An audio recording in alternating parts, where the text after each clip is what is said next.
Saya bongkar nanti semuanya. Saya udah jengkel. Teman-teman udah ngasih tahu ke saya tuh, udah tenang aja bro, dia yang main. Ya. Jangan dong, jangan ikut-ikutan dong. Maksud saya begitu, kamu buat apa? Ini ujungnya kan PDI semua. Politik PDI. Diduga keras bahwa Budi Ari itu terlibat di situ. Diduga keras ya? Diduga keras atau sekurang-kurangnya dia memfasilitasi orang melakukan itu, sehingga berarti bersama dia melakukan itu, ya kan? Salah satu terdakwa itu Zulkarnain sudah mengatakan bahwa Budi Ari tidak tahu mengetahui tentang pertemuan itu. Budi Ari juga tidak pernah menerima apapun dari pertemuan di sana.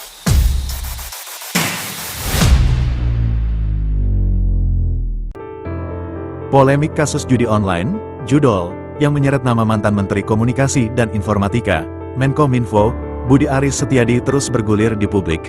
Budi Ari yang saat ini menjabat sebagai Menteri Koperasi dalam berbagai kesempatan telah membantah dirinya terlibat judol, bahkan menuding pihak-pihak yang melempar isu itu sebagai fitnah. Pakar Hukum Tata Negara Prof. Mahfud MD angkat bicara terkait polemik itu. Ia menyatakan nama Budi Ari yang masuk dalam surat dakwaan jaksa ini sudah seharusnya masuk dalam pengadilan tipikor di PN Jakarta Pusat. Seharusnya tuh yang bertanggung jawab Budi Ari.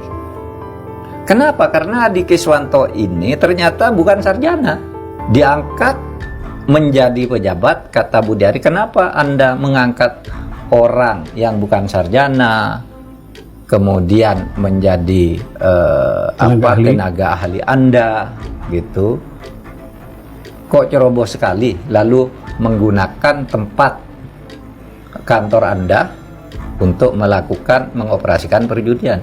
Jawabannya kan enteng aja tuh si Budi Ari. Oh, dia ngaku ahli IT, jadi saya pakai. Masa begitu cara ngangkat pejabat? Kan ada prosedurnya. Dia menteri padahal ya? Padahal dia menteri, berarti dia harus bertanggung jawab. Dia ngangkat orang yang hanya karena mengaku ditempatkan di sesuatu lalu melakukan kejahatan. Patut diduga, kalau saya malah diduga keras bahwa Budi Ari itu terlibat di situ. Diduga keras ya? Diduga keras atau sekurang-kurangnya dia memfasilitasi orang melakukan itu, sehingga berarti bersama dia melakukan itu, ya kan? Kalau selama ini dia mengatakan bahwa itu fitnah, berarti bukan fitnah ya? Bukan fitnah dong, bukan fitnah, karena kesimpulan orang bahwa dia melakukan itu tuh muncul dari pemberitaan ketika digebak, muncul di sidang DPR ketika Menkom Digi Bu Mutia ya? Iya, Mutia Hafid. Mutia Hafid raker muncul di situ. Kemudian dari pengumuman Polri dalam hasil pemeriksaan, gitu kan, mengindikasikan bahwa ini otaknya semula ini kan ada di Budi Ari, sehingga orang tidak bisa dikatakan memfitnah, ya. Berita meluas. Nah, kalau mau katakan memfitnah, kan saya dengar tuh, wah itu yang memfitnah akan dilaporkan ke polisi, memfitnah. Loh, laporkan aja semua yang bicara tentang Budi Ari itu, ribuan orang. Sebegitu banyak ya yang harus dilaporkan. DPR, aparat penegak hukum kan bicara peran Budi Ari di situ. Terus kok dibilang memfitnah, gitu ya. Jadi ini memang seharusnya harus digiring ke pengadilan tipikor. Namun dari pihak kuasa hukum Budi Ari, membantah keras pernyataan dari Prof. Mahfud. Menurutnya, terdakwa dalam persidangan tidak menyebut nama Budi Ari, dan dia menegaskan bahwa apa yang disampaikan oleh Prof. Mahfud adalah fitnah, dan tentu saja tidak benar. Jadi sebetulnya ada tayangan lebih dahsyat dari situ tentang omongan Prof. Mahfud ini, ya. Jadi saya juga sangat menyayangkan ada tayangan yang lebih dahsyat. Prof ini ngomong begini, ada rumor di kepolisian yang menyatakan bahwa sudah ada bahkan rekaman tentang penangkapan, duit itu jumlahnya, ya, nilainya Mahfud mengatakan itu. Jadi tujuannya apa? Kami menganggap itu bukan rumor, justru itu fitnah yang dilakukan oleh Prof. Mahfud. Jadi justru saya yakin percaya pada saat itu juga Prof. Mahfud itu tidak baca dakwaan, hanya ngelihat judul-judul yang seperti yang dia bilang. Salah satu terdakwa itu Zulkarnain sudah mengatakan bahwa Budi Ari tidak tahu mengetahui tentang pertemuan itu. Budi Ari juga tidak pernah menerima apapun dari Budi Ari tidak pernah tahu, termasuk tidak pernah menerima apapun. Itu terdakwa yang itu juga yang ngomong. Jadi Tony ya? Iya, Zulkarnain Apriantoni, itu satu hal. Yang berikutnya, kemudian keterangan-keterangan atau pernyataan itu ya Mas Bambang ya, itu berdiri sendiri. Kalau dia tidak berdiri sendiri, ya artinya di dalam dakwaan itu kan ada keterangan lain, atau ada bukti lain, atau ada fakta lain.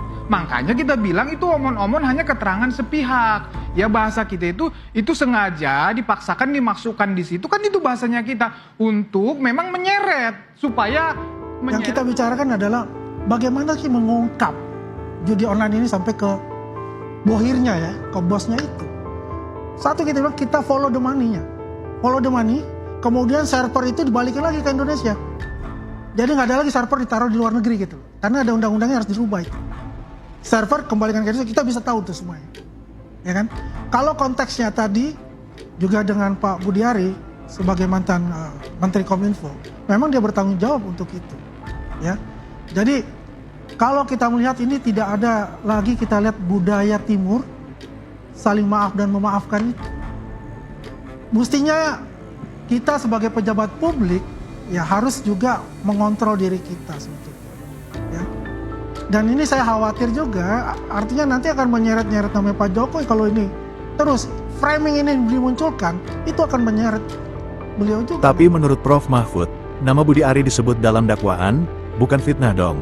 Bukan fitnah karena kesimpulan orang bahwa dia melakukan itu muncul dari pemberitaan ketika digerebek, muncul di sidang DPR ketika Menteri Komdigi Bu Mutia Hafid Raker, muncul di situ. Kemudian dari pengumuman-pengumuman Polri dalam hasil pemeriksaan gitu kan, mengindikasikan bahwa ini otaknya semua ini Budi Ari, sehingga orang tidak bisa dikatakan memfitnah, pungkasnya. Saya harap ini didalami, karena dugaannya kuat dia terlibat. Kenapa? Disebut Dalam dakwaan. dakwaan bahwa ada jatah untuk dia. Apakah jatah itu sudah diberikan atau belum, ataukah Budi Ari merasa menerima atau tidak, itu urusan lain, urusan penyidikan. Jangan mendengar Budi Ari. Kalau mendengar Budi Ari ya nggak ngaku dong. Ya. Mana ada maling ngaku? Ya, dan tidak mungkin jaksa menyebut nama dia kalau tidak ada informasi yang kuat untuk itu. Itu ya. harus didalami. Sehingga di situ ada unsur sekurang-kurangnya menerima uang, mendapat uang dari hasil kejahatan yang menggunakan kantor dia. Itu korupsi. Berikut kita dengarkan, diduga bocoran suara rekaman Budi Ari, bahwa yang terlibat adalah orang dari PDI, dan dia berjanji akan membongkar semuanya nanti. Saya bongkar nanti semuanya. Saya udah jengkel. Temen-temen udah ngasih tau ke saya tuh, udah tenang aja bro, dia yang main. Ya. Jangan dong, jangan ikut-ikutan dong. Maksud saya begitu, kamu. Buat apa? Ini ujungnya kan PDI semua. Tony PDI, Alvin siapa yang masuk PDI? Ngerti gak? Ya. Halo? Ya, saya dengar. Kenapa? Ya udah, kenapa pasti Budi Ari? Kenapa gak kalian tulis ternyata semua kader PDI yang terlibat? Kenapa? Iya. Fakta loh, Alvin Jabar Kemas Tony. Ngerti gak? Itu PDI loh, fakta ya. Ya. Bukan katanya-katanya loh. Tapi kalau Pak Menteri punten nih, kalau ada yang menuduh Budi Gunawan tuh apa nggak terlalu riskan tuh dengan bukti-bukti ya ada? Ya udah janganlah nanti. Nanti aja. Nanti kalau ada buktinya, kalau bilang kabur kita siapin itu. Itu nanti aja kalau yang itu. Tapi yang pasti itu PDI semua, dua-duanya. Saya jengkel karena ini kan mau cuci tangan semuanya. Yang di framing saya. Ngerti gak? Dan kalian teman-teman media ikut-ikutan.